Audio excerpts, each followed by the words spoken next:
Come one, come all to learn and grow. Welcome to the Village Talk Show.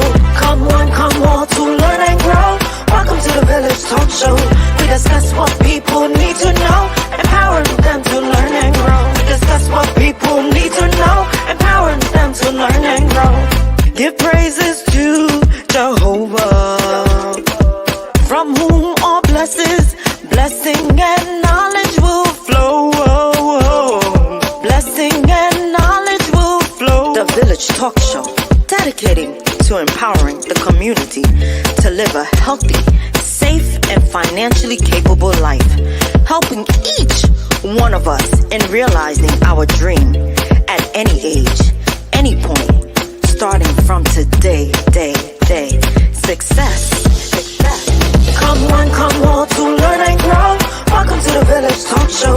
Come one, come all to learn and grow. Welcome to the Village Talk Show. We discuss what people need to know, empowering them to learn and grow. We discuss what people need to know, empowering them to learn and grow. Success is not spoken, it is done. Success is done. Come on now. The Village Talk Show. Talk Show. The Village Talk Show.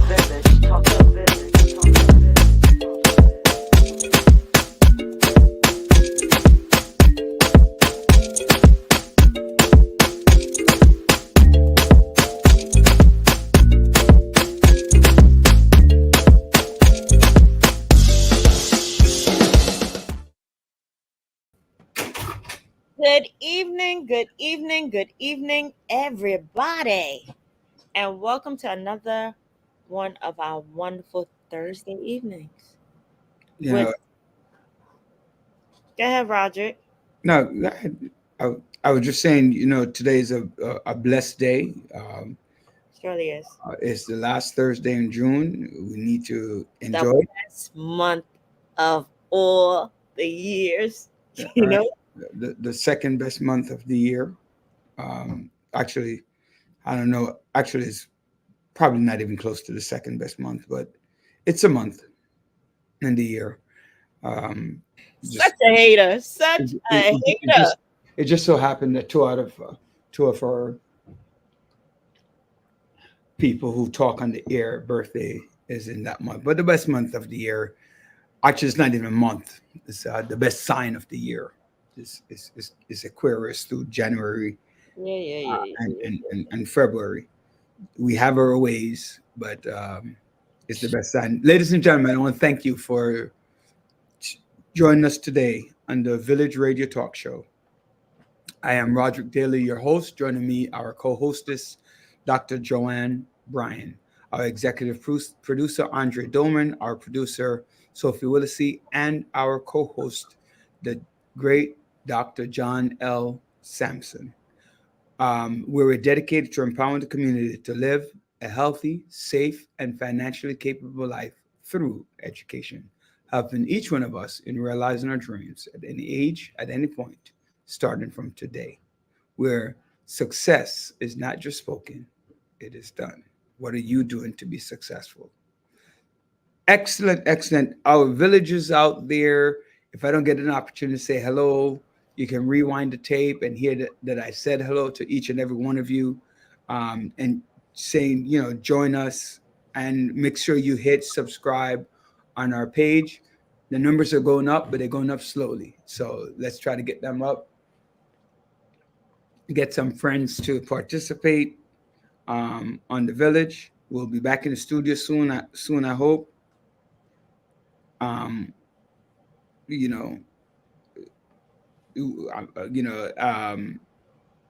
that's that. Yeah. Hello, Miss Anderson. Thank you for joining us this evening. To all our listeners, this is the last Thursday of this wonderful middle. The year's going by quickly. And it's yesterday was the last day of school for young people. I can't even get them to my sons are like, why do I need to do anything? School is out. Yeah, but they need to read. So parents, don't slack off. Make sure those kids are reading. They're catching up. Just one thing I must shamefully tell you, ladies and gentlemen, that New York City schools do not prepare the children for the top echelon jobs as well as they should.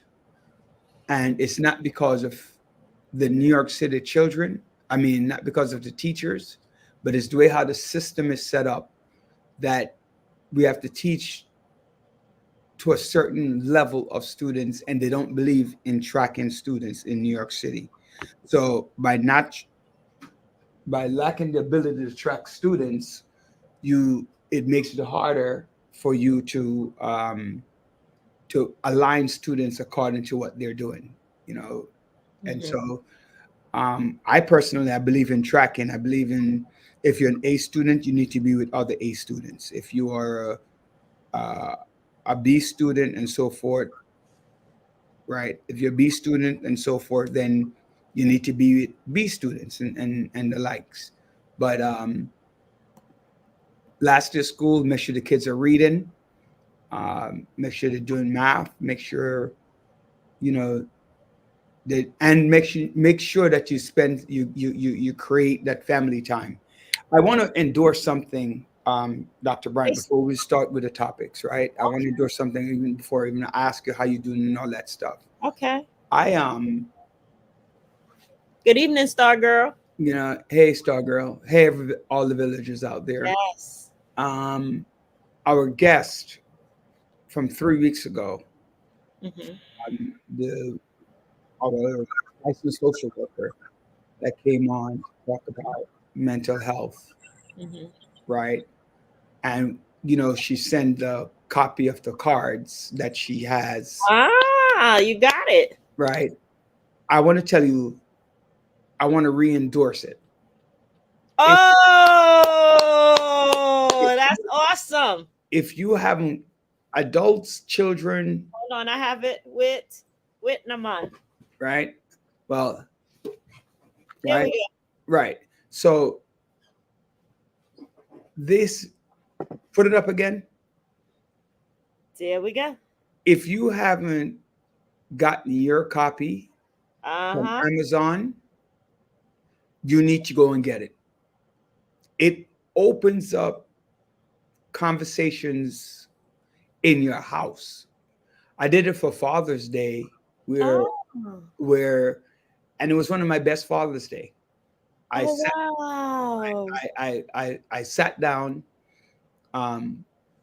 with my family and well, you know, the younger kids, because the older kids they went about their business, went to work or wherever they went. And I had them pull 5 cards. And I had to answer it. My wife had to answer it. And the kids had to answer it. And it's amazing. Two things I learned. One is, what are my children thinking about certain things?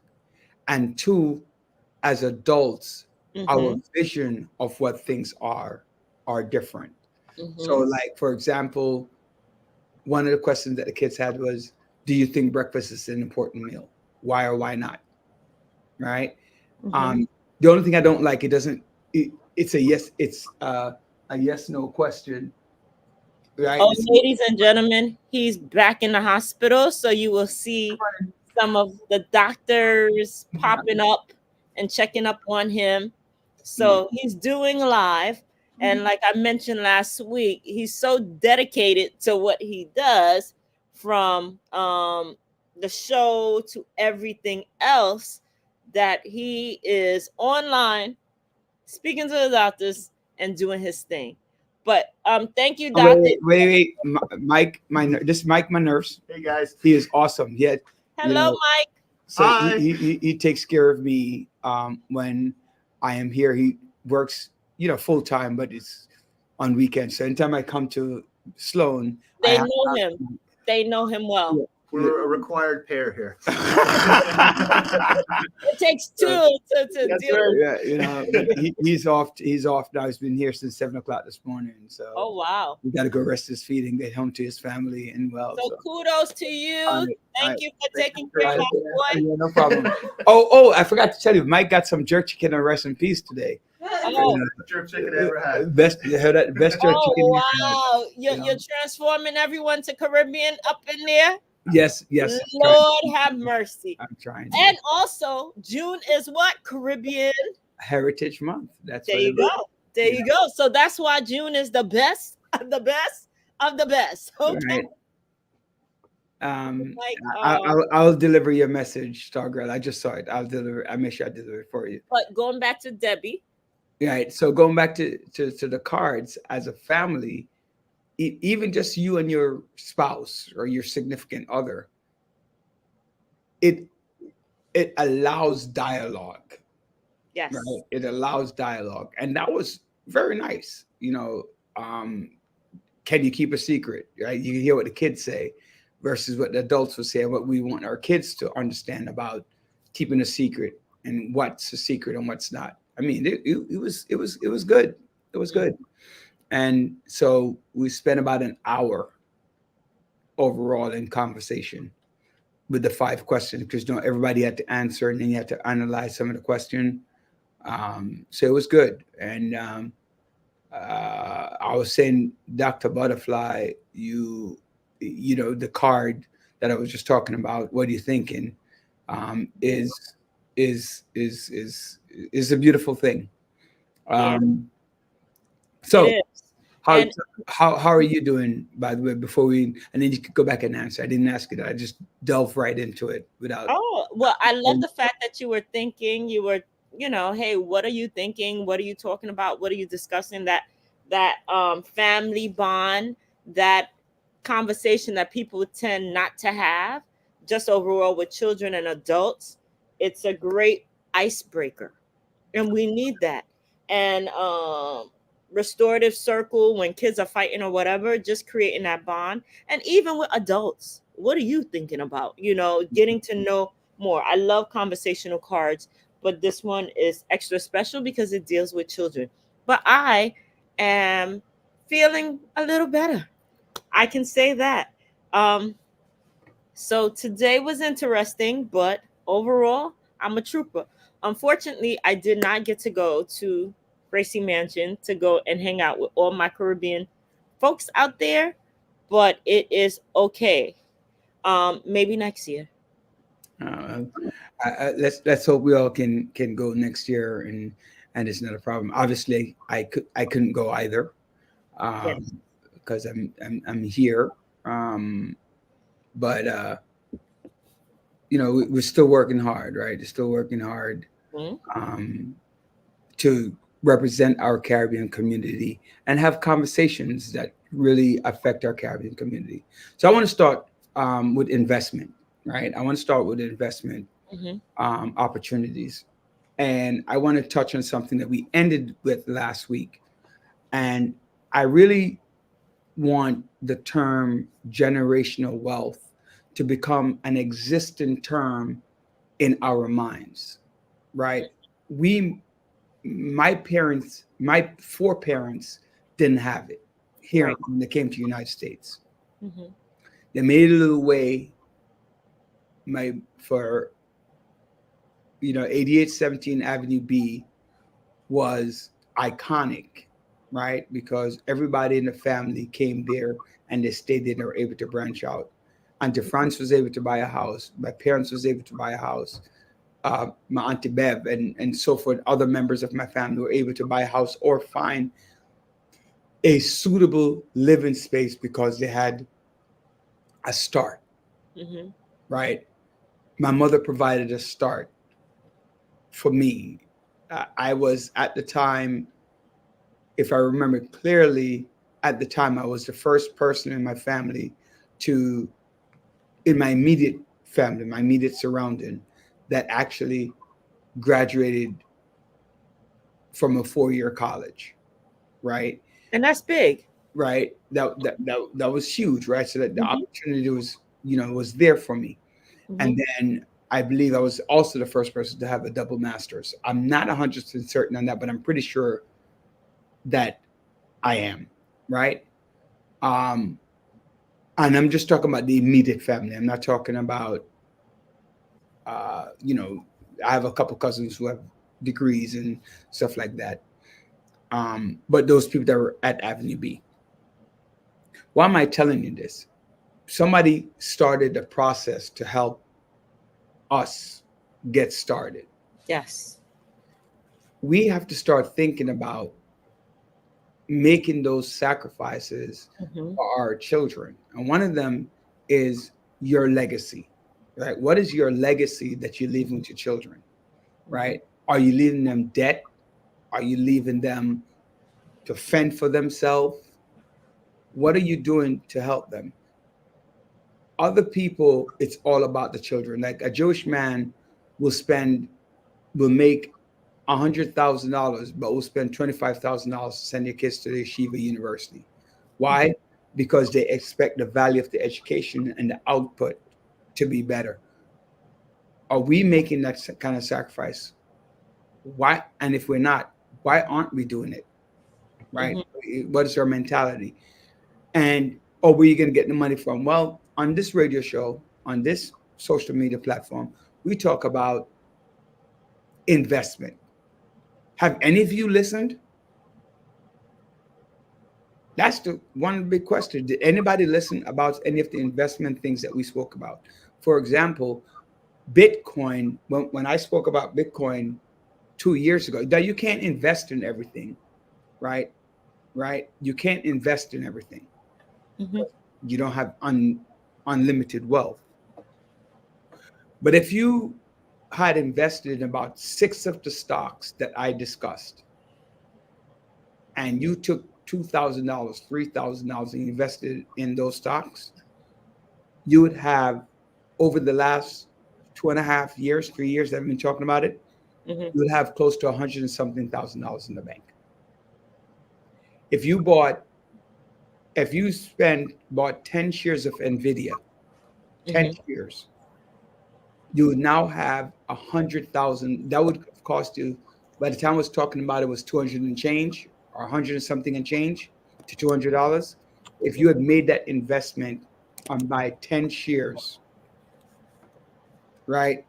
And you bought 10 shares, you'd have made $100,000 on your money. If you bought Tesla at the point where we discussed it, you'd have made about the same. There's certain other stock, Louis Vuitton Moet is still going up. Not only stocks, but also housing as well, because housing goes up. Sometimes it depreciates depending on what's around or whatever. It's never going to depreciate. It's never going to depreciate the long term. It depends. I'm be careful what you say, because the only way that your house. I disagree with you. If you purchase, I'm serious. If you purchase at a certain high, a lot of people were actually, when they purchased in 2007, 2006, 2005, at the height of the market, and it crashed, the value in which they purchased the house was inflated so much that it was not worth that amount. So there was a depreciation. I understand that, but I said in the long term, right? Long term. So like if you buy a house today and you have it for 15 years, 16 years, you're not going to lose. The least that's going to happen, the most that's going to happen is that you're going to break even, because no house is at the same value 15 years from the time that you bought it. Of course, it goes up. Right, but I'm short term, yes. It goes down. But it's like a car, right? If you buy a car, you finance a car, and something happens in a car within 3 to 4 years, you would have gained nothing. Right? You lose money actually, because you're still on the other side, right? You're still on the other side of debt, right? When you owe the car. And so if you have it after 5 years and you sell it, and after you pay it off, you would have got the usage of it, and you could make money by selling it off. Depending on what kind of car it is, you Right. can sell it for a certain amount of money. So, Right. so there is a point where selling the house is not.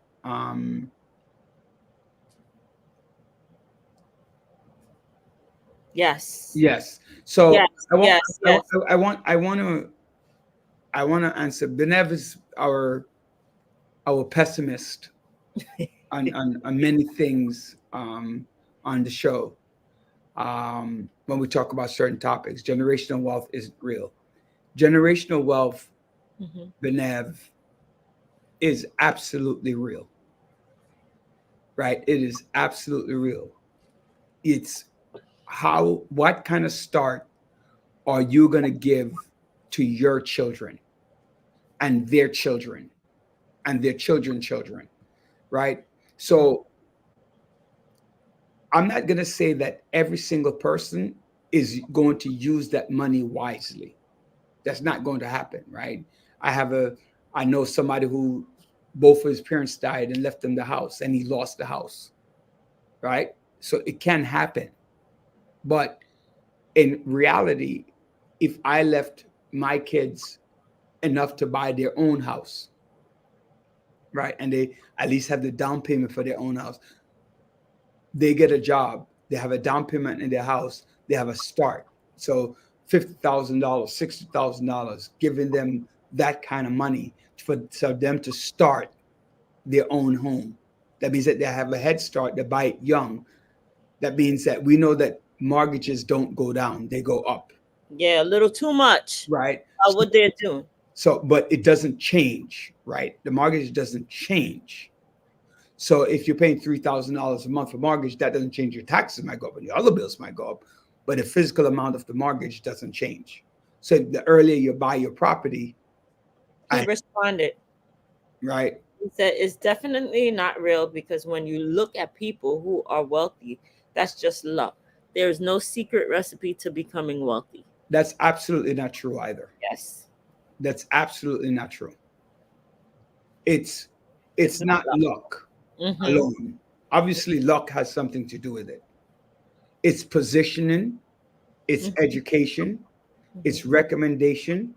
The luck would be being at the right place at the right time, like winning the lottery. Yeah. Right. But if I don't, like, as an educator, right? As an educator, I could tell you upfront, if I had invested from this day I started my teaching, my wealth would be significantly greater upon retirement. That's just the bottom line. So if you invest your full pension money by the time you retire, or even before you retire, you're a multimillionaire, plus your pension, plus your Social Security. So that's not exactly true, right? Yes, I agree with you, Sophia. Sophia, we have a couple of things Sophia mentioned. Remember, a few things. Yes, you can read them off. Remember, generational wealth is not only thinking about your kids, which is true, which is 100% true. We never said it was just for think beyond the kids. You are also thinking about your great grandkids and continuous offspring. Absolutely, because in the Bible says a man will leave things for his children. So yes, and also your community. Generational wealth is also leaving legacy, not only for your immediate family, but for your community. If you decide to create a community center that is wealthy enough for the people in the community to come in and build on that. Exactly. Because it not only impact one individual, it impacts so many. Cameron also mentioned blessings to the village family. I will purchase the cards. During the pandemic, we forgot how to have open conversation with our family members and friends. That's the problem that they have right now, that they are mentioning with children being on social media. They don't know how to communicate, and all they do is text, or stay on social media. You could be at the dinner table or somewhere. They'll be texting each other right across and not having a conversation. So it is so important. The pandemic, there's good things and bad things that came out, But the good things that came out is relationship building, going back to community. That we need to have Uh-huh. relationship building. Yes, and taking care of each other and realizing that you matter. When you're seeing people die like that all of a sudden, it's real. Like, hey, you know what? Oh shucks. So you don't take things for granted. I think it was like a wake-up call and a reality check to others to say, hey, you know what? Check up on me, or check up on your family, or whatever, or I matter, or whatever. So there's some things that came out of it. A lot of business came out of the pandemic. Creativity came out of it. Also, conversation, checking up, picking up the phone, having conversation, just meeting, even if it's in the park or whatever. That's where people wanted to communicate with others. Being in a bubble, they realize it's not so great being in a bubble. One thing you forgot, parents began to appreciate teachers more. Oh, yeah. that was true. They appreciated school a whole lot more. Let me tell you, they came back to school right away. We should not only. Oh, okay, hold on. Who's doing this? We should not only think about the dollars, looking at asset as well. We spoke about that already. Yeah, I was going to Benev's comment, Roderick. If that were the case, we would see more. The reality of the situation, why you don't see more people wealthy, is that, and it all depends on what you consider to be wealthy, right? So some people will listen and say, hey, I'm going to invest in stocks and I'm going to start early, right?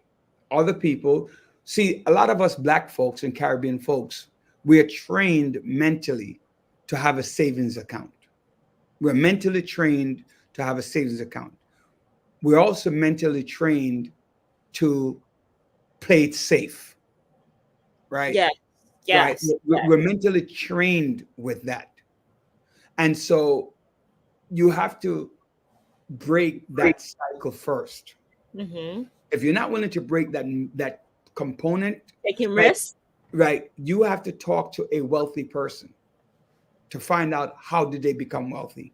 And when I speak to a wealthy person, I'm so sad that I'm sick, because I'm telling you that personally, that as I looked at what I was investing and I looked at my portfolio growing, it was different. Right? Well, again, everybody is not going to be a multimillionaire. Right?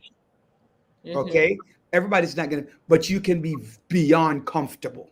Yeah. As Sophia mentioned, your assets can swell. Right? You could buy, like, one of my goals, and I feel very bad that I'm sick, because one of my goals was to create enough money that I would have 5 houses, one for each of my child, right? And then my other child, I would help her as well to do whatever she needs to do. But unfortunately, I couldn't do that, right? When my children became adult, that's unfortunately, I became sick young, right? And that affected my generational wealth, because I didn't have the start, right? I didn't have the start that I would have wanted. So let's say my parents were okay and they had saved up enough money to give me the down payment for a house, right? They're able to save up enough money so I was not in need of anything, so I could focus on my study. I didn't have to work and help to pay the bills, right? I didn't have to go find a job. My job when I was younger was to go to school and do my schoolwork, right? Because my parents provided for me, and there was no additional need. So it helped me now to build myself to become an established middle-class person, right? And that helped me now to make sure that my kids, all of my kids, had the opportunity to go to college, every single one.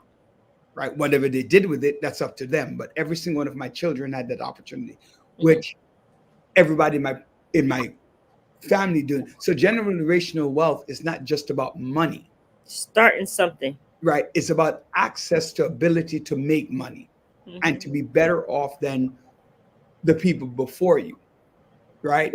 So, right, because you got to climb on somebody's back. You, Benev, might not be a multimillionaire, but if you do what you need to do, let's say you start your son off at 21, 22 with the house. That at 25, that he could take off $200,000 off that house and buy a two-family home that he can use as a rental, because you gave him a start, or you invested in some stocks and you gave it to him. Right? It makes a difference in terms of what you're doing with wealth. Right? It's not, everybody can't be wealthy or rich. Everybody cannot be Warren Buffett. And I shared a story a couple of weeks ago that told you that Bloomberg, who is one of the richest men in America, right? He didn't start making his riches until he was around 40, right? So on saying that, it's never too late to start legacy. So it's always good to, hey, whatever time, maybe your parents didn't leave you, they didn't have the opportunity or whatever. But guess what? Today's a day for you to start something new and plan. Right? Yes. Yeah. You got to plan. You start young. You invest young. You start older. You cautiously invest, but you still invest. Right? You learn time. You got to take risk. Roderick, it is also. It isn't impossible to have more. It isn't impossible to have more wealth. We do need to be educated to prepare for wealth in our community and more funds of investment in the Black. Absolutely, I agree with you 100%. You know what's one investment that people never really think about? Life insurance. Life insurance is generational wealth, right? You have a universal life, a term life, a whole life, whatever suits you. You're giving your children a start, right? Yes. Instead of going in debt. Yeah, right. You giving your kids a start. You have $1 million. Right now with my illness, thank God I'm still here, but I wish I had a $2-3 million term life insurance, right? When I did it, I just out of the blue, somebody just said, hey, do something. And I got some term life along with my whole life, right? Actually, I bought the whole life first, and then I got the term life after, and it works out, right? But it's I'm leaving them something. So, yeah, I'm also leaving them with knowledge too, right? I'm leaving them with knowledge, how to spend a dollar. You break the dollar down. How do you break it down? What do you do with it? A lot of people don't think that life insurance is important, but it is. It's considered your income protector because it's protecting you and your family. God forbid something happened to you. You don't want your family's lifestyle to change because you're not there.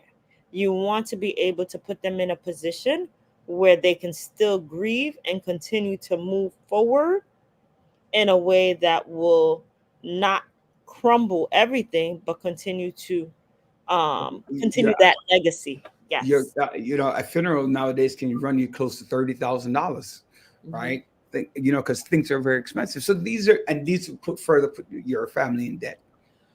Creating a will, that's important too, right? You want to create a will because you got to go to that probate court and you got to fight for whatever because mommy didn't properly do whatever they need to do. Daddy didn't properly do what he needed to do. You're fighting over land. You're fighting over this, and everybody don't. You want to sell, the other one wants to rent. Because they want to keep the family. So now you're in a bind that either you have to buy them out or sell the house. And sometimes that forces the property to go into foreclosure. Why? Because you didn't prepare the next generation for what you wanted done after you're gone and preparing them to move forward. So wills are important. In the Caribbean community, we like to say, oh, if you do a will, it means you're going to kill me. All right? No. They don't need to know you have a will. You put it. Somebody knows you have a bank account. Somebody knows you have something at the bank. You put it at the bank, right? Nobody needs to know that the will is there. Only the executor of the will and the lawyer needs to know, and it's filed, right? You don't have to tell a single soul what your will says. All right. You know, so you don't have to. You know, we concentrate ourselves on foolinish, as we would say in Jamaica. You know, like just foolinish. You need to, you know, our tomfoolery, or but we have to prepare. And I'm just upset that I got sick at this time, right? I got upset because that affected me. But I don't want to stay too long. Financial literacy is very important. One thing I want to tell everybody, one advice I'm going to have is, if you're not having any money, do a ledger when you get your paycheck. Do it for 3 months. Find out where your money is going. And then you need to cut back on some of those things, right? You don't want, in other words, if you're buying too much food, what are the unnecessary stuff that you're excessively doing that you cut out to save $20, to save $30? You go out 5 nights a week, maybe you need to cut down to 3. Instead of buying, when you go out, instead of buying 5 drinks or buying a round of drinks for everybody, you just buy yourself a drink. Or buy the drinks early before everybody else come out, right? So you buy the first round before everybody else come out. Whatever, right? Or you leave early, you know, whatever. But try to figure out how you're spending unnecessary money. What are adjustable things? Your light bill, your gas bill, you know, those are adjustable depending on what you do. Do you burn AC all day? Do you burn it at 60? Right? What do you do? You know, in the winter, do you want 80-degree heat? In my house in the winter, it's 73 degrees, maybe 74. At nights, it drops down to 60 something. I adjust it, right?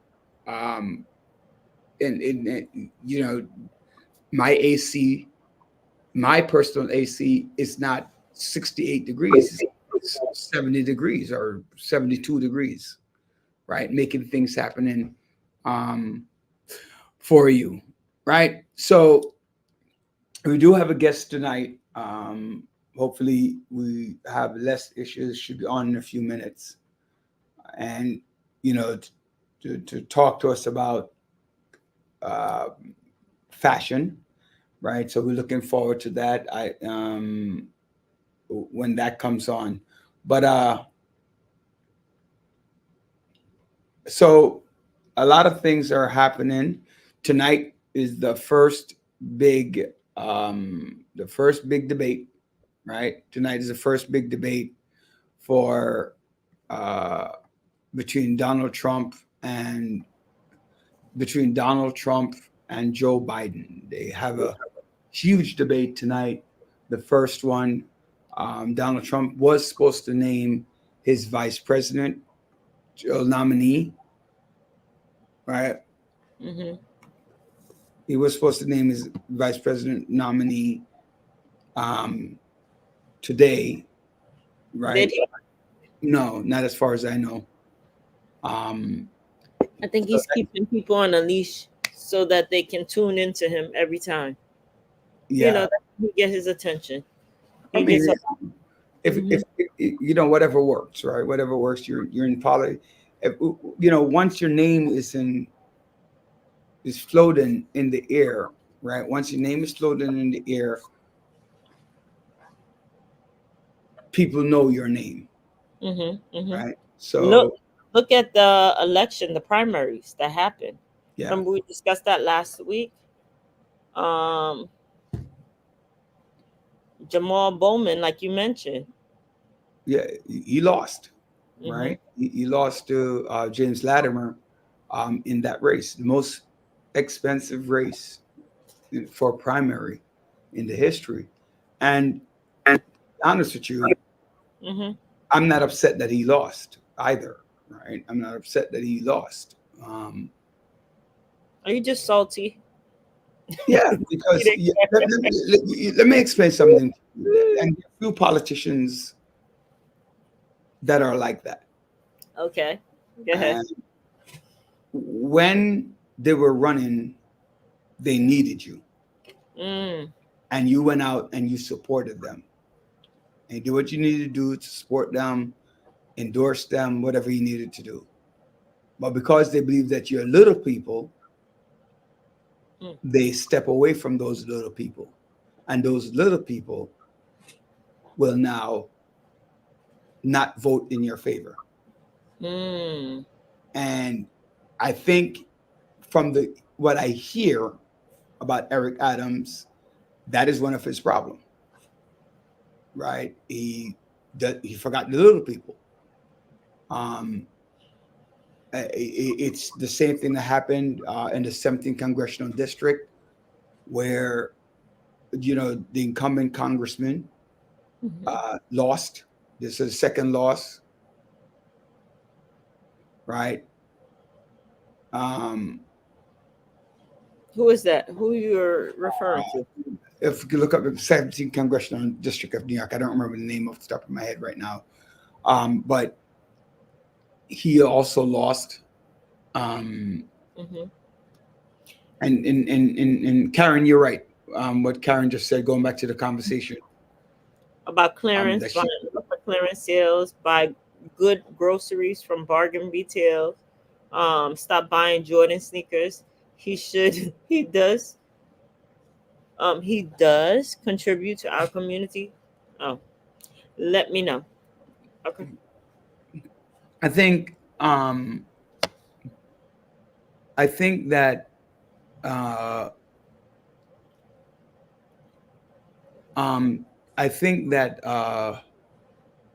Karen, you're right. I think buying Jordan is not necessarily the problem. Buying Jordans, trying to live like above your lifestyle. Buying every pair of Michael Jordan is a problem. I think you know what I think the problem is? I think the problem is a lot of people go on social media faking it as though they're making it, and a lot of our kids think, oh yeah, we got to do this, we got to do that to try to keep up with the Joneses, and unfortunately that's not reality. And you're going into debt to try to look like something or be someone that you're not. So don't try to live above your means. That's what we're saying. And just, make things reasonable. You don't want to be homeless just trying to fit in. That's the thing. Yeah. All right. So like, I was looking to see if I could find the name of the person for the 17th district. 17? Yeah, 17. But I'll look it up. What I was saying when you got on was that tonight is the big debate, right? Yes, tonight's the big debate. This bothers me a lot. And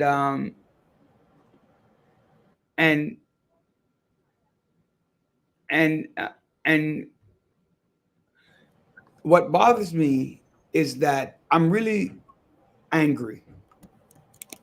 Two things I saw. So let me talk about something that I saw happen that bothered me. Last Sunday, not this Sunday, Father's Day Sunday, the Monday was no school because it was a Muslim holiday. And our brothers and sisters who practice Islam were having something at Seaview Park in Brooklyn. And as I was driving by the Sunday morning, I heard the police going out saying, no double park cars, no double park cars. Right? And I was upset. And I was upset because they didn't every Saturday and Sunday, there are double park cars. Whenever you're traveling along Seaview from East 80th all the way down to 92nd Street. You think they're profiling? Is that it? Yes, Mm. I think it was a racial divide. Mm. Because I'm telling you, if you go there this Saturday and Sunday, you will see double park cars, and you will not see police officers out there yelling, "No double park cars." I mean, they're on the other side on their siren, "No double park." Tickets. That is, and I think that when a church meets on Sunday, They double park all the they time. double park all day. Yes, they get on the sidewalk and do all types of illegal stuff. When a church meets on Saturday, we don't have that issue.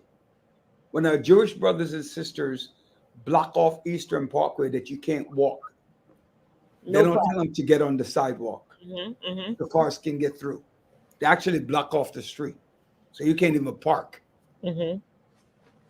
Why do we have to treat our Muslim brothers and sisters? No religion is better than another. Right? I'm not even gonna go through that debate. No. And the reason why I say that is I'm not picking things. Treat others as though equal. So no one is greater than another for you to discriminate. That's the point I was trying to make.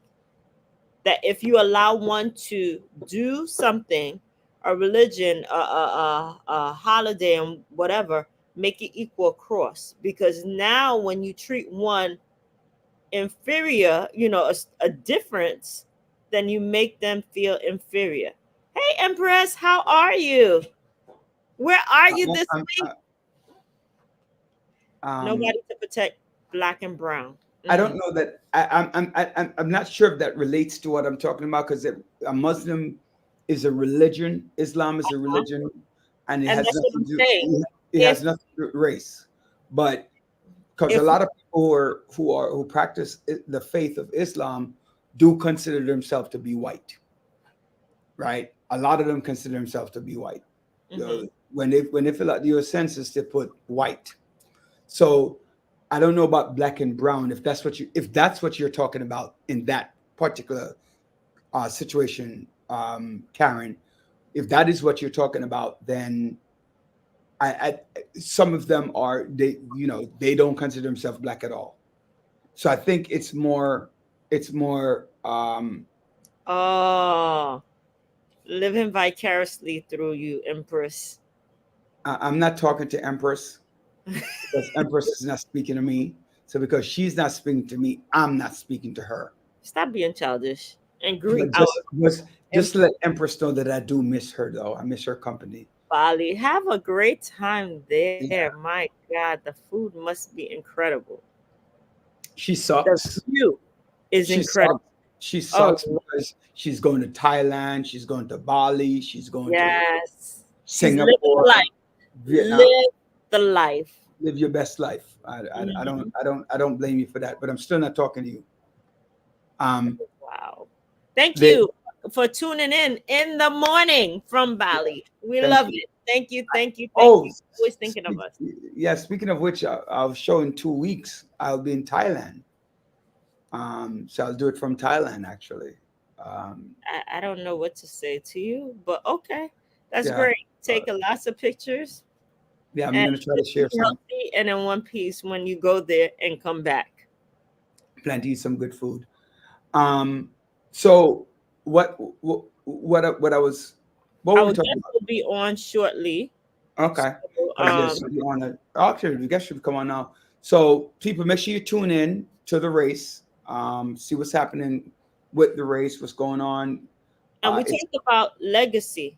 About legacy. So start planting and creating legacy everywhere you go. It doesn't mean it's only for your children. It could be community. It could be friends. You can create your own legacy as a group. You could create something that you tend to do and then build from there. So start something. Yeah, do something. Scholarship. Right? Scholarships, legacies that you're leaving on for others. Places that you go. We don't know how long we have before the guest comes on, but one of the other things that we want to talk about is wait. There's something that happened in our Caribbean island. Our Kenyans arrived to Haiti a couple of days ago with Okay. that whole UN back Kenyan support to try to help out with the gang Great situation. stability. The Yeah. Caribbean also. There are a lot of training exercises in Jamaica, Hmm. where they're actually training soldiers over a period of time to go into Haiti to calm the situation. I just don't want us meaning us Caribbean, Go can against. Right. not to go against, but to form their own government. Because people sometimes see it just as an opportunity to seize power, Hmm. and and that's what happened to Haiti with Papa Doc and Baby Doc, right? Although they were loved by some people, that did happen. Um, and Yeah. corporation take over of our legacy. The minerals and resources. When people do go certain places to help out, they tend to do that. Unfortunately, that is the truth. Um, but hopefully, in this transition and in unity, we can bring some peace. Right. I want to bring up something uh, about abortion. That Idaho, one of the reddest states in the union, I don't think Idaho has gone Democratic since I've been watching politics. Hmm. Have is allowing abortion Hmm. in emergence in certain cases, which is a breakaway from the concept of no abortion under no circumstances. Well, So here they did research to say that some of the states that took, hey, no abortion anywhere to try to save children, it actually killed more children in that stance that they took because both the parent and the child end up dying when there's emergency and they couldn't perform it. So they lost more children in taking that stance than saving. yeah, So, you know, I always say that I am pro-choice, but if it's a family, it needs to be a family decision, not just a woman's decision. But people don't like when I say that. But if it's a family situation, then you make a family decision. And if you're a single parent, you have to make that decision. Because I could tell you right now, a lot of men say that they're going to take care of the children, but you're the one walking with that child. mhm. So but when it's a family situation, a wife and husband, a living partner, then it has to be a family decision. I don't think it should just be my decision. Because at the end of the day, if you and I are married, I can't be pregnant. I could only impregnate you. And you have to carry that baby to term. So it has to come to from a family perspective. Now I know a woman would say it's my body, I should do what I want. But the opportunity for a man to have a child, it doesn't exist at all without a woman. A woman can go to a sperm bank and get pregnant if she chooses to. The man can't. There's no belly at the bank that he could get an egg and implant the egg and get pregnant. That a man just can't do it. So I think in certain situations, it has to be a family decision, not just a woman's decision. So there's another thing. But I am pro-choice. I am pro-choice. Okay. I am pro-choice. So, and I do feel like if the woman says, I don't want the child, and the man, you're in a relationship, and the man says, I want the child, I want it in writing, because at the end of the day, you are the one who's going to take care of the child. I will carry the child for 9 months, and the child will live with you. The child will do this with you, blah, blah, blah. And just like how a man will come, oh, I'll take him for the weekend. Okay, I'm going to take him for the weekend, but the child lives with you. But obviously, having women pay child support, that sounds weird and funny. But That is the other, the other part. Barry is doing it right now. She's paying child support, and there's Who? other females. Holly Berry. Yeah, but There's other females, but let's move on right along with that. no, but I'm just saying, like, let's be fair, and say that in the justice system, certain things, even with things like statutory rape, a man will get 25 years, a woman will get 5 or 10. No, there's Yeah, a yeah. couple people who actually serve for raping. There are young people. children. There are people, Mhm. women who serve in the there's a disproportionate number of sentences, years, for men and women when it comes to certain things like rape. Well, now Louisiana actually have a law that became the first state to allow surgical castration as punishment for child As molestation. segue into that topic, right? Segue into that topic. How do you castrate a woman, though? That's what I wanted to know.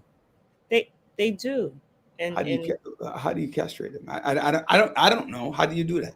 so we could talk about this off air. Why?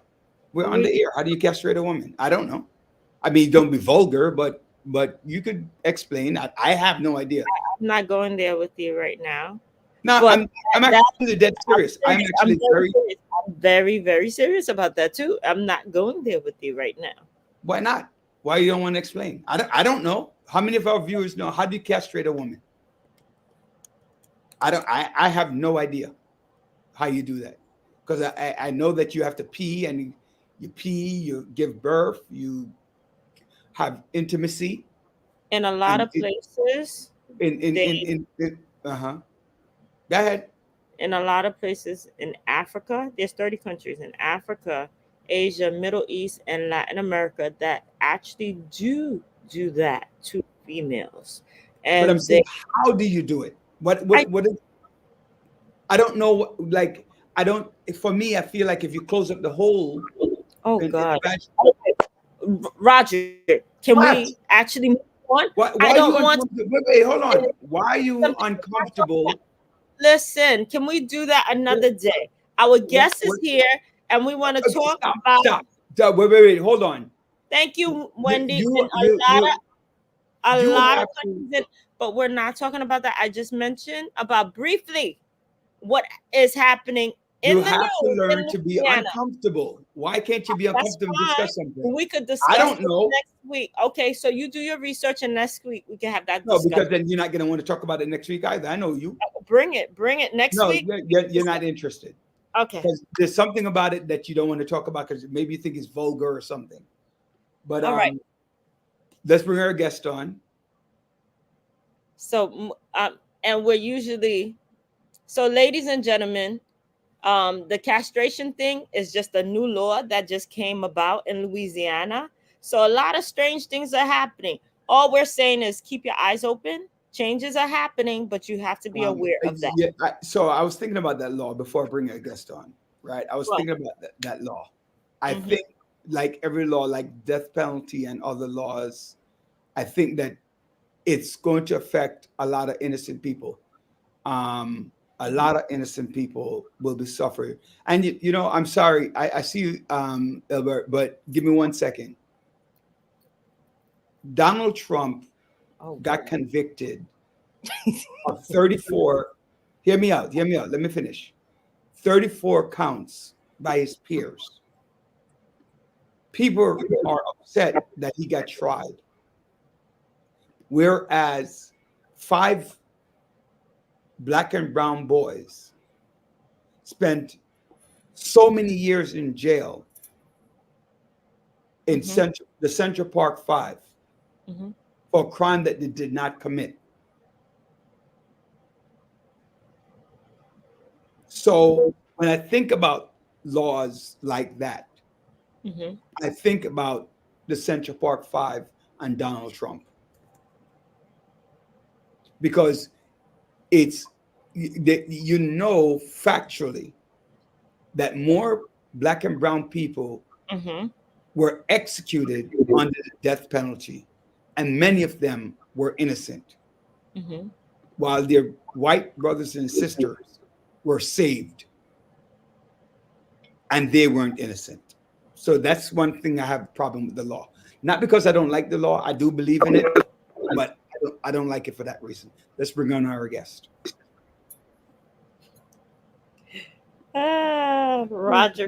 Roderick. Hello, Mr. Ilbert. Thank you for joining us this evening. This our village family online, and this is our wonderful host, Roderick Daly. Mr. Ilbert is the CEO of Garçon Couture. So I'm gonna start off with my favorite question. Please tell us about yourself. Share with our audience who you are. Thank you, everyone, for this allowing me to just set this be on stage with you, with the both of you, being able to. I keep hearing so much about the podcast and your show and like the impact it has done. Even me coming into this conversation was so interesting. So I just want to say thank you, and I'm honored just being here. I'm currently in the office of Garçon Couture, just our New York location. I am Ilbert J. Sanchez. I was born in Honduras, which is Central America. I am of my culture is Garifuna culture. We're the Afro Caribbean Arab Indians of Central America. I reside currently in Brooklyn. I was raised in the South Bronx of New York. I went to college FIT. I went to SUNY Cobleskill. I am part of Kappa Alpha Psi Fraternity Incorporated, and yeah, that's some pieces of me that you can definitely put on my resume. ¿Tú hablas español entonces? Sí. Ok, bueno.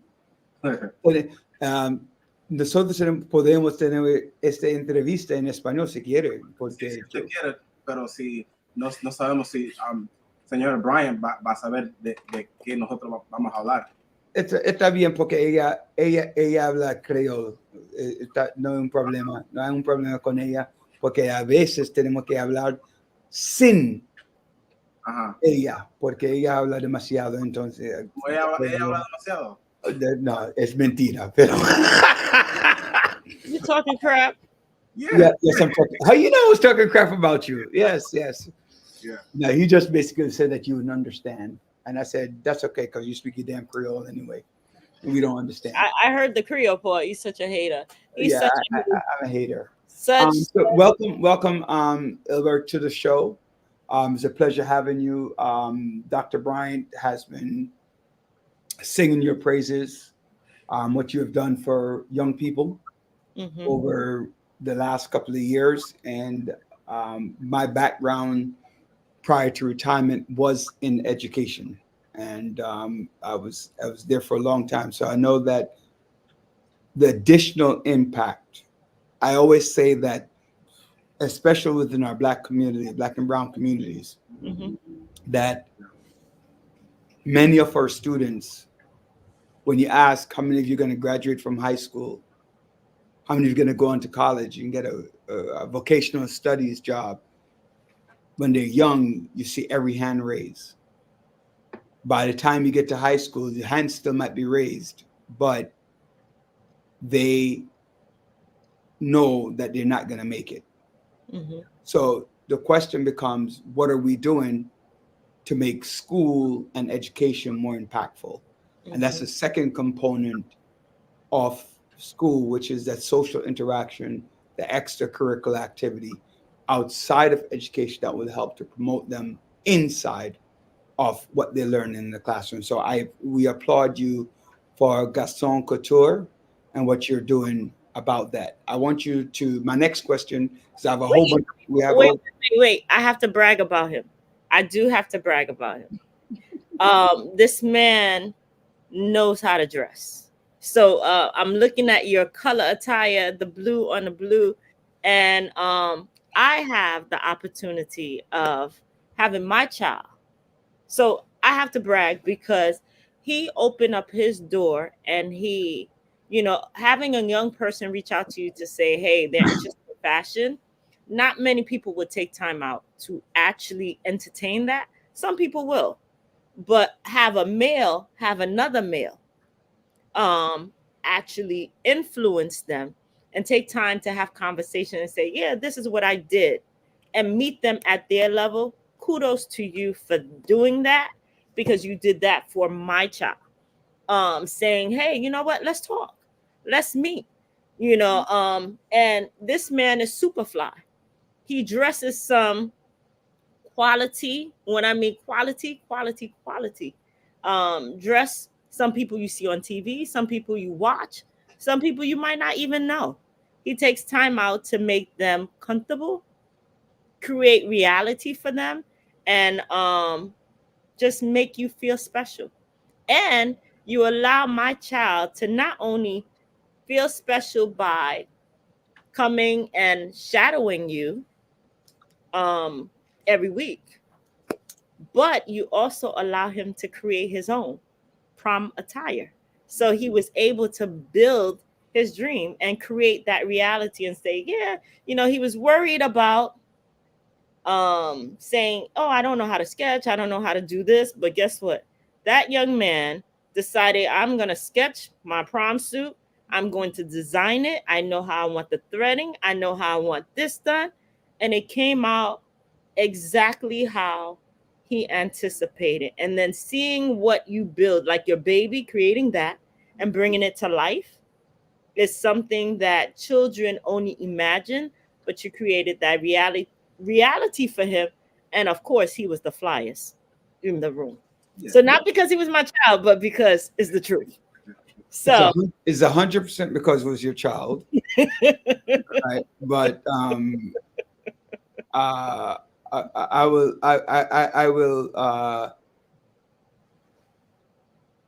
will take away 100 to put 90% and say 10%. He was really the flyest in the room. Okay. Welcome. Okay. Thank you. I want to start forward before I go backwards, right? Mm-hmm. Because I see CEO of Garçon Couture. Mm-hmm. Now you're Hondureño, mm-hmm. but you name it in French. Go ahead. Dr. Brian, thank you so much for that amazing background for me. Isaac is such a brilliant young kid, and it was a pleasure just having him shadow me through the months. You've done an amazing job with him, so kudos to you. But Garçon Couture was actually named by my business partner, who is Haitian.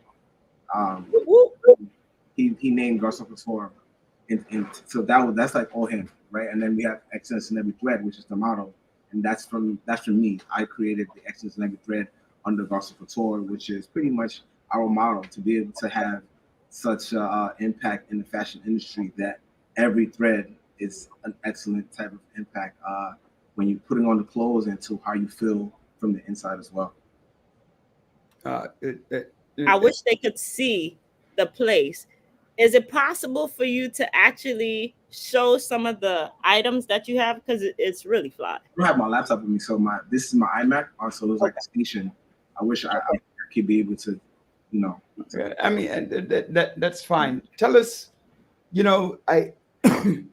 when I do Career Day, right, and I do it from the educational perspective, about motivating young people to follow their dreams, because let's let their picture. I love to see. Stand up. Stand up. This is a regular sweats outfit with sneakers. This is like more of a calm, casual look while I'm in the office. Okay. All right, just chill, because I the color. But I'm gonna go off on a tangent a little bit. Yes, a fly young man is 100%. A man who could dress. Gentlemen, we don't want. Listen, ladies love to see men who can dress. So if you're sagging your pants, we don't want to see that. I disagree. We want to see. No, I think a well-dressed man. I disagree. I don't want to have that argument. Unfortunately, some of our women want to see that. That's why many of our women want to see that. Yeah, that's why unfortunately they dress like that, right? But you and I look at it differently because we're older. We're in a different system, right? That says dress in a certain way represents something, and we you and I both we're in complete agreement with that. Mm-hmm. That we live by that. But I want to get back to Ilber for a second and just ask. When I give Curry a day, I say, do what your passion is. Mm-hmm. Right? Know what it takes to do what it is that you're doing. You're a designer. Have you ever thought, was it something you always wanted to do? Did you follow your passion? What brought you into becoming a designer? By the way, when did you graduate from FIT? I forgot that question. 2011. Okay, a good friend of mine also graduated from FIT, but a little bit before that. So you're also a very young man. It's not like you're not that far away from a lot of these young people that they could see themselves relatable 10 years down the line from where you are. So tell us, is this something you always wanted to do? How did you get involved? So for me, my passion is art and the youth. That's always been like my passion. I remember just being in high school and just always gravitating towards color, gravitating to being able to be expressive without saying much. I know that I would say that teachers would say that I talked a lot, but in theory, I feel like I was speaking a lot because I was just trying to improve my English through the years. Even to this day, it's like I'm just trying to find ways to improve my English and still keep my language, my native language of Spanish. But it was always art. So fashion for me is art. That's first, and then comes fashion. So my background is in graphic design. My BFA is in graphic design. When I graduated high school, that was graphic design. So this is all graphic design to me. It's just more of a more elevated dimension for me, and it actually gives me another way to express myself. I like to wear colors. I like to wear fabric. I like texture. I don't really go with the trends. I like to just think outside of the box. I may have little details here and there, a change of thread, a change of a lining on the inside. I like to put monograms on the inside of my suits, just to give me manifestations and affirmations, just to be aligned with just who I am when it comes to just speaking power into myself.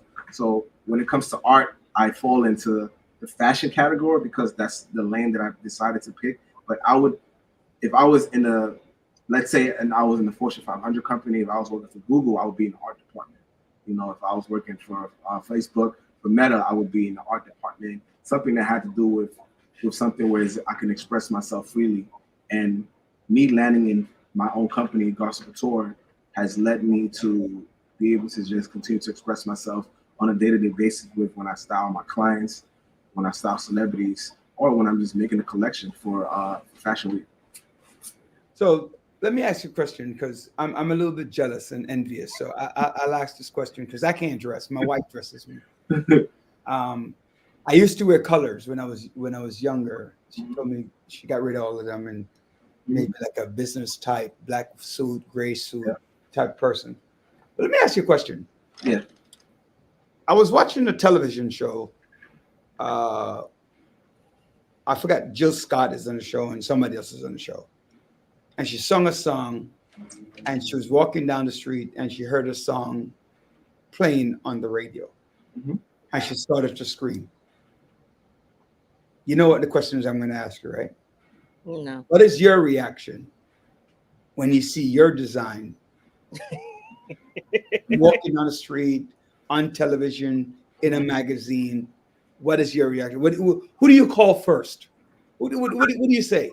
I'm not screaming. I've gotten used to it because this is where I belong. No, the first time. I'm talking about the first time. Was for the Emmys for the kid from Stranger Things, Caleb McLaughlin. He played Lucas in Stranger Things. I was in shock. I was just shocked and I was shaking. And what woke me up from that shock was my phone. I kept getting messages on Twitter. At the time, Twitter was really popular, but I kept getting phone calls and text messages. So I was just shocked, a state of shock, because I was like, there's no way I'm going to go back to my 9 to 5. There's no way I'm going to go back to corporate America. There's no way I'm going to go back to sit in front of the screen all day. You know, and that was my sign from God to continue pushing, to understanding that my manifestations have been working, and continue being able to break barriers for just Black designers, right? Break barriers for my Garifuna culture, and being able to give an example to those that come from where I come from, whether it be in the Bronx, whether it be in New York, whether it be back in Honduras, to be able to let them know that you can do whatever you put your mind to, and you must ignore those people that denied your dream, those people who discourage you, that try to throw negativity at you on a day-to-day basis. That was a good green light for me, a green flag, where it's like, no, you're going to continue going, because this is proof that it works. This is proof that you should continue going, continue having faith, and by any means necessary, you have to continue chasing your dreams. You know, it's a beautiful thing, right? It's a beautiful thing to see your work come into fruition, right? And thankful. So I got to ask the nosy question. The nosy question. When celebrities come to you and say, design me a dress or design me a suit, is it gifted, or they give you a large sum to do it? That's a great question. That's not nosy, because everybody asks us. I done got that question asked a million times. Some is pulled. So pulled means they borrow something. They may borrow something because I may have something here in my showroom that can fit them, right? Some, if it's someone of big caliber, I'll probably do it for free. But most of the times we're charging them. We're asking them, what's your budget? Like, what's your budget? A stylist is going to contact us. Not a celebrity. It's very rare that a celebrity contacts us. It's mostly a stylist or their manager.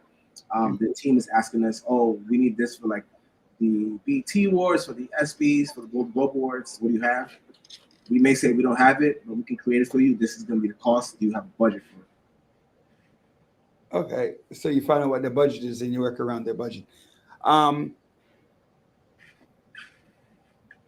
You speak of the Garifuna culture. Talk to us about that a little bit, and then we'll come back to the design. Yeah, so we're the Afro-Caribbean and Arawak Indian. We got exiled from St. Vincent and we landed on the outskirts of Central America. So if you know of Central America, we have Guatemala, Honduras, Belize, Nicaragua, right? So those are the Afro-Caribbeans. Those are from my culture. And the reason why we speak Spanish in Honduras is because Honduras is a Spanish-speaking country. But there are also Garifunas in Belize. In Belize, they only speak English and Creole. So we have Garifunas there also. So we're more than just a country, and we're a whole culture. And we're a lot of us are in New York. It's over 3 million Garifunas in New York. We're in Houston. We're in Los Angeles. We're also in New Orleans, where you'll find the bulk of us. We have rich food, rich history, the foods that we eat. A lot of it is like food that's based by the water, by the oceans. A lot of the traditions that we have is more African based. We go back to like Yoruba, Nigeria, as well as even like the way we do the drums. We dance. A lot of the music is through the drums, and then that's something that represents our ancestors when it comes to like waking up our ancestors and keeping them alive when we're singing, and then also when we're dancing to them as well. Oh, that's awesome. That is often and you guys, is there like a time where you meet up, or what was there, like a conference? Like, I mean, celebration. You talk about conference celebration, like National Day. Is that what you're talking about? Our National Day, or something. I see a lot of the Panamanians, they celebrate different things, different times. The Panamanian pride with the dancing, with the cultural component, the Afro-Caribbean component of Panama is celebrated. Is there something that's done for you guys as well? Yeah, so we actually have Garifuna Settlement Day. Each is like April. We also have in March. Honduras has one. The first Garifunas that arrived, they arrived in Roatan, Honduras. Mhm. And Roatan is like such a popular area because a lot of the cruises go to Roatan. People say, "Oh, I've been to Honduras." They most likely 9 times out of 10 been to Roatan. So Roatan is actually, we have a place called Punta Gorda. Have you been to Roatan? Yeah. Did you do a tour at Punta Gorda? No, I did. I stayed on the beach. Okay, so I drank coconut. is Punta Gorda. That's pretty much where the first Garifunas actually landed. 1795, if I'm correct. But they landed there first, and that's pretty much like the quote unquote headquarters of there. But then we also have Garifuna Settlement Day in Belize, in Guatemala, and Nicaragua as well. And what we do is these is pretty much a lot of cooking. There's a lot of fishing. There's singing. You'll see a lot of singing. You'll see like the colors that we have, which is white, yellow, and black. But you'll see a lot of the clothes that the wear, like the older folks will wear, but also to keep that tradition alive. You see like the youngsters wearing the same type of clothes as well, whether it be the dresses or like the batas that the women are wearing, or like the men wearing like the pants with the jacket as well. It's really African. Like you'll see it and you'll try to pretty compare it to like the African culture, which is really hard to keep up through the years. But we've been just trying to take pride in being able to keep the culture alive, no matter like what generation you're from. Do you do celebration in New York, or where's the celebrations So done? this actually, they do celebrations in New York. They also have Fedus. Fedus is something that every people have in weddings. They have it when it's like more so when it's like someone's birthday or they want to celebrate someone who passed away a year ago, right? So that happens usually. Celebrations happen a lot of the times where, let's say, if an ancestor passed away a year ago, that year of that year of the day that person passed away, that's when you're supposed to celebrate that person at its highest. So that's like a full-blown party, and you're going in, and everyone is having a whole bunch of singing, a lot of dancing. Everyone is cooking. People are going to the ocean to actually, shower on behalf of them. So there's a lot of practices that goes on. But people here, they do it here in New York as well. Oh, Okay. that's Always you can let Isaac know, you can let Joanne know. I would love to see what that looks like. I'm very big on cultural identity and cultural awareness. Before I was talking about not relevant to here, but what I felt like happened to our Muslim brothers and sisters. I've spoken a little bit about that. So I believe in respect for all. Yeah, respecting and spreading it as well. Even there's like Garifuna, there's a lot of Garifuna churches. A lot of my family live in Brooklyn, so they go to the church there by Brownsville. There's a lot of that. The whole church, the entire mass is in Garifuna. So that's our dialect, the language that we speak is Garifuna. So that's more so of like the entire culture. Everyone from Brooklyn, some people from the Bronx to travel there as well. Just do baby showers in the church, and a lot of it is connected to. You'll see drums, you'll see singers, you'll see a lot of like the food that is familiar to the culture. And the food is similar to African food? Yeah, of course. What are the foods? Tell us who some of them are. So it's machuca, or it's called hudutu, which is pretty much it's like a seafood stew, right? What we have is like you'll have like coconut, and then it's like coconut soup, right? And then you put like seafood in there. You put like shrimp, lobster, crabs, kingfish, any type of fish, right? Cooked it very well. And then from there we have mashed plantain. Right? So I just ate, but I feel like my stomach is I think there's some room in the stomach there to try that seafood stew. Just let me know when you're making it. I'll come pick it up. That's super hard to make, but I have family that makes it, that can make it. I don't care when you get in your portion, you make sure, hey, I know this guy, Roderick Daly, he's a host of some show, and he says he wants to talk about it. He wants to taste it. I like that. Let's get back to fashion. But wait, in April, you said that's the celebration that you all celebrate. Yeah. So you'll have to come back and remind us when and where they're having their celebration. Yeah. We'd love to Garifuna, right? Garifuna. Garifuna. Right. Very interesting. So go back. I think that was important that people understand that diversity becomes important, and why that is. But I want to go back to fashion for a few minutes. We spoke about why you identify with what's going on with that. What do you think your program, the modern day man, right? Is probably, talk to us about the modern day man and why that is important to you. Yeah. So the modern day man, we just actually celebrated our 1 year anniversary. All right. Congrats. Yeah. So we've been in about 25, 26 schools in Brooklyn, in the Bronx, and Manhattan. We've covered 3rd to 12th grade. And the Modern Day Man is pretty much a program that me and my business partner created to be able to. Wait, I'm sorry.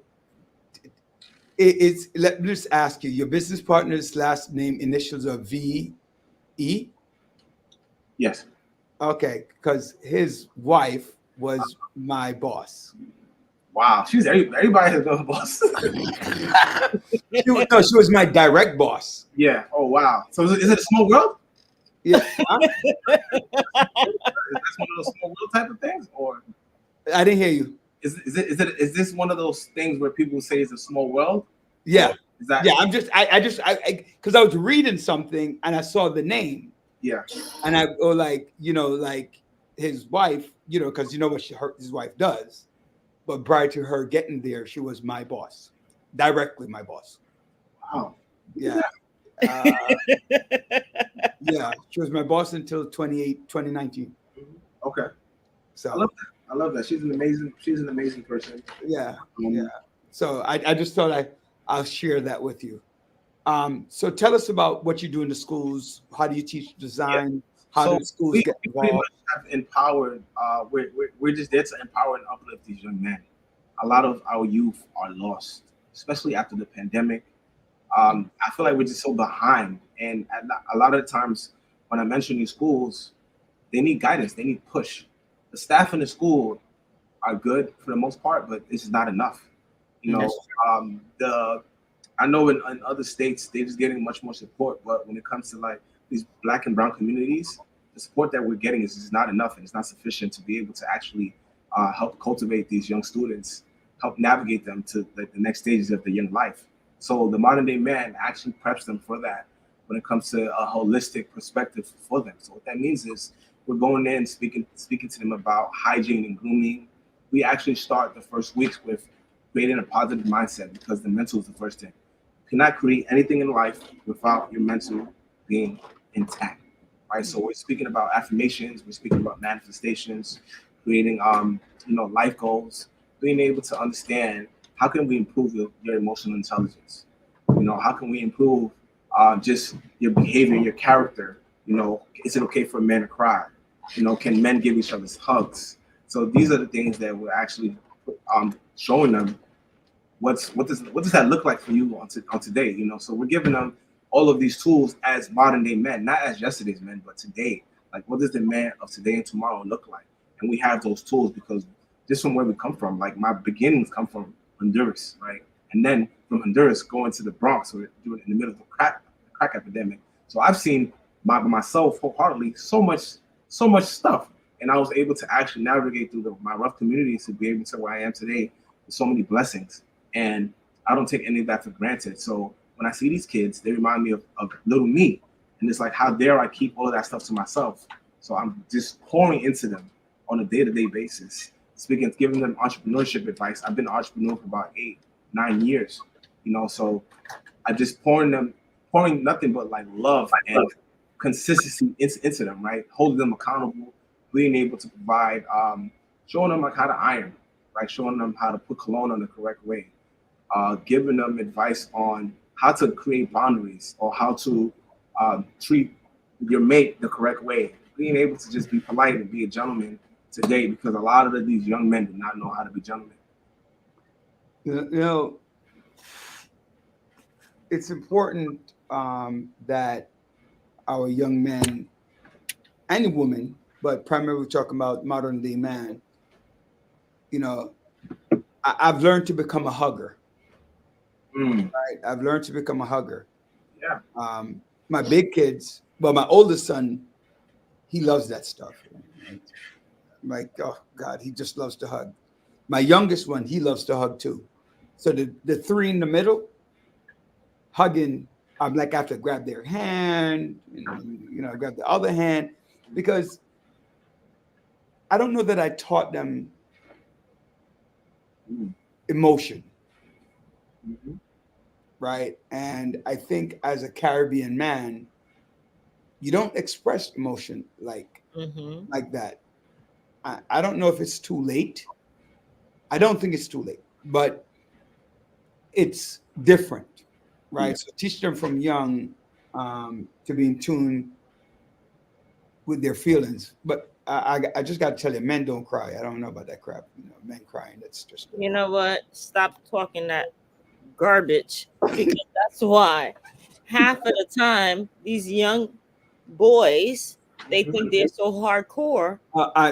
Dr. Bryant, you must learn to take a joke. I'm a baller. Don't worry about it.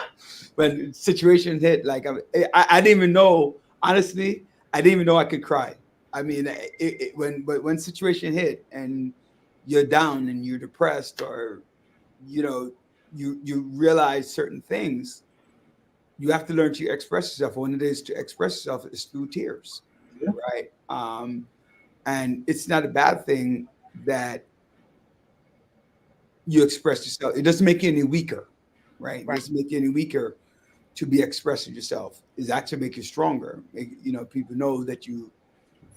The biggest thing that we've seen is like the suicide rates are super high. A lot of the mental health isn't. I feel like now it's become trendy where mental health has become more important than they're looking at it. But a lot of these kids, they're not trusting the staff in the schools, or like they can't relate to them because they're not relatable. So when we walk into there, we're being 100% transparent with them, and we're being vulnerable. We're showing them what vulnerability looks like, and they become more open. They're like, okay, that's someone who looks just like me, and they come from the same community, and what they say, it speaks volumes. There's value in that. So we're very intentional about the message that we want to bring to these young men, whether they're in third grade or they're in fourth grade. And I've just seen the transformation that the Modern Day Man has done for the community in New York, and we want to be able to create it globally. Like I want the Modern Day Man to become a national curriculum where we're actually tapping into these different schools, whether it be in Los Angeles, whether it be in Texas, whether it be in Detroit. Like for us to be able to actually make an impact and being able to like see the curriculum work, it's effective. The things that we're speaking about there, these kids are in school all year, and the things that we speak about, they don't speak about at all. So when they have advisors in the classroom, they're saying, wow, I've never seen them in that element. And these are the things that can actually make a difference in the other classrooms when we speak about things that they go through on a day-to-day basis. That necessarily has to be academically, but when you speak about more of like the emotional side and the social side, that, and then you work on that and you improve that actually connects with the academics, and they want to come to school. Now they want to be able to increase like their attendance. They want to be able to have a higher GPA because now they know about the full agreements. Now they're not taking things personal. They're not assuming. They're being impeccable with their word, and they're always doing their best. And they're able to express themselves. I opened the show to talking about my Father's Day and how good it was, and Dr. Bryant is trying to hold up the cards created by Debbie, and that's somebody you probably should get in touch with. And the card is called "What are you thinking?" What you're thinking, right? And say right. Sorry, what you're thinking. Sorry. And it allows further expression of your being, of who you are, and why you need to have conversation. And we did speak about the other component, of school, making students want to be in school, slow down the absenteeism, you know, sometimes the parents don't want them to go to school. I'm too tired, but the kid would be like, "Hey, listen, I got to get to school," because they now have something that ties them into Yeah. into school. Fashion, right? Go back to the question of fashion, which is how do people get, you know, a look at your design, or how do they? Is it open to the public? Is it? Are you have a store? Talk to us. So we're open to the public. We're not a walking type of place. Everything is appointment based only because we want to be able to give the clients one-on-one experience. Our website is Garcon Couture, GarconCouture.com. You make an appointment there. You can also look at our Instagram. We always post in a lot of videos, a lot of photos. It's easy. It's pretty much easy to reach us. It's at GarconCouture. Same thing for Facebook. A lot of our tuxedos and suits takes about 2 to 3 weeks to make. We also make blazer dresses. We make shirts, button-ups, vests. We also do pea coats, overcoats in the wintertime. A lot of these things are all custom, you know, for the most part. Our bow ties are not, but we have butterfly bow ties. We also have an on-site tailor. So these things we get things done in-house as well. And we have a showroom in New York, in the Bronx, which is 175 Walnut Avenue, Bronx, New York. And it's really easy to get to because we're right next to the Triborough RFK Bridge. The bridge is maybe like a 5-minute drive from here. The Third Avenue Bridge is like a 3-minute drive also. The Bruckner is right behind us. So we're like in a great location where people can actually visit the teams from Brooklyn, from Manhattan, from the Bronx, also Connecticut and Jersey as well. You know, we have digital consultations where people are calling us from across the country, doing digital consultations. We also have a showroom in Miami as well, and we also have one in Atlanta, Georgia. So you're all over the country, right? Well, all over the East The goal Coast. is to be all over the world and address the entire African diaspora. That's the goal. You know, I appreciate that. Is there anything else that you would like to tell our audience about yourself, Modern Men, or I think that I've seen the correlation of the modern day man and the Garcon Couture. A lot of the times what we're doing is we're giving the MVP student a custom suit from Garcon Couture. You know, just imagine like a young kid in class where he's been the leader all of the weeks, and you know he gets to actually pick the color of his suit. He picks the lining of the inside of the suit. He gets to actually pick the style because he was he showed up the best, and that's an empowerment type of thing, you know. So we actually give these kids a free suit, and we also have the opportunity where we can give the entire class a suit and give them some type of empowerment. For me, being able to feel empowered and to feel uplifted, and just something different in your life. If they don't witness it, how can they believe it? You know, so for us to give them a platform where they can believe it, they can see it, and now they can take action of it. These are the things that we've seen why the modern day man has been so successful thus far is because we make them believe and we make them actually have a dream from scratch. I have a question for you. Because of what you do, how many young men or female do you notice that might pull into the art category and say, hey, you know what, I'm interested in this? So you had 12th graders that you work with. Yeah. What was some of their exit? Were any of them going into fashion? Were any of them going into art? You know, what was some of their, you know, from the beginning and to the end? I don't think necessarily it's been where they was like, oh, I want to do the same thing he's doing.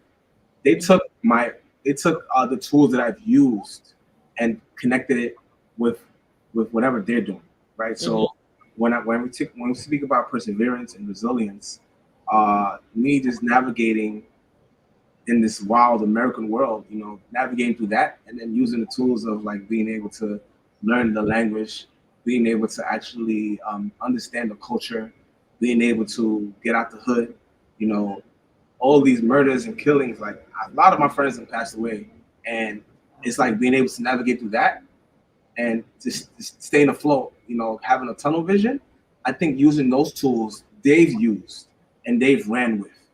And whether they're in tech, whether they're in finances, whether they're in banking, if they're in medicine, they're using the tools that they heard me speak about and use within their sector.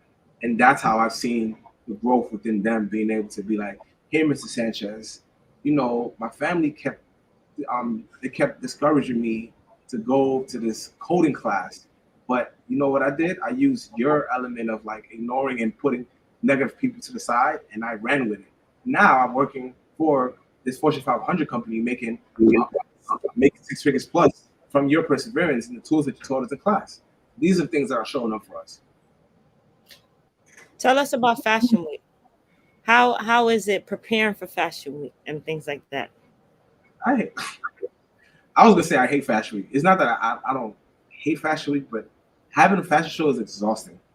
A lot of people don't see the side of the designer side, because when it's Fashion Week, you're just going to the show, you're sitting down, and you're watching them go back and forth with the clothes. But on the back end of things, being able to provide makeup, hair, being able to design all of the stuff for everyone, and not knowing if you're going to get like a return in profit, you know, seeing any type of more higher revenue. So these are things that it's like people don't see that. You know, a lot of times models are like backing out the last second.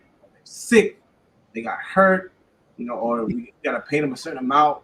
They have managers. It's just so much things that people do not see on the back end of that. So Fashion Week is not one of those things that I look forward to. Wow. I thought it was different.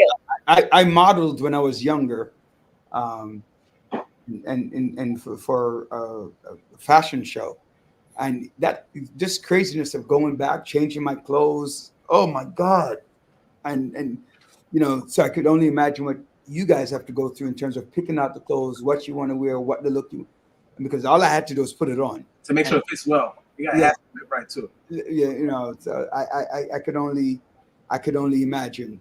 Wait, one more question. Like, I know that someone had asked this week, what's the difference this week between couture and tailored? Between couture and tailored, couture is more of a like when you think about the Met Gala, right? When you think about something that someone's really not gonna wear all the time, something that somebody may just wear for Fashion Week, right? That's like a couture. Hot couture, where it's like wow and it's very out the box type of thing. Something tailored is something that's gonna fit perfectly to your body, and you can wear, and it's not gonna look it isn't gonna look too like out of this world. You know, something that looks common, something that's can be creative but still common, right? Compared to couture, when it's more just outlandish. It can be good or it can be not. Like a wedding, more like a wedding. No. For guys. For guys, they're tailored. You have to be tailored for a guy. But for a woman, could wear couture as a dress. If it's like, you know, if it's something that's not common, then yes, that would be couture. Awesome. Albert, I want to thank you for joining us this evening on the Village Radio Talk Show. Yes. You know, learned a lot. Hopefully more people will participate with Modern Day Men. And what is the contact for Modern Day Men? Is it a school or they have to contact you? How does that work? So the Modern Day Men, they should first send principals our way. Any principals, secretaries from schools, if you want us to be in the school, you would send me the school's information, and then we'll contact them to see if we can get into the schools. That's like the biggest thing for us. But our website is themoderndaycollective.com. Themoderndaycollective.com, because we have the Modern Day Women as well. Okay, so modern. Themoderndaycollective.com. The with a THE. Okay, gotcha. All right. Moderndaycollective.com. All right. We're looking forward to. I do know a few principals. We'll talk about it. Yes, sir. As well, to talk with Dr. Bryant and see if we can get into a couple more schools. And thank you so much for joining us today. Yes. Continue to work, right? And make sure you just send a couple suits my way so I could try them on. What's I can't do the bright colors though. I can't do bright colors. Okay, that's totally fine. That's All fine. right. I can't anymore. But the nice light blue is fine, but not the. I see guys wear like the hot pink suits. I can't do that. Yeah. Okay. That's not me. Okay, don't worry, you got it. All right, but I like the pink tie though, with the pink shirt and then a nice little color that goes with it. That. Cool. Thank you so much. Right. Have a great. Enjoy the rest of your evening. Thank you. Guys, have a good night. Thank you. Thank you. Bye. So it's there are a lot of things. We have a couple of minutes, and you know, want to thank our guest for joining us today. Hopefully, you know, we're looking at ways to educate our young people in our society. So you're getting collective work today. We talked about legacy a little bit more, financial literacy, being responsible investors in whatever you're investing in. What does it mean to be generational wealth as well? And how do we help our children, let them refocus themselves in schools, giving them something to hold on to when they're there.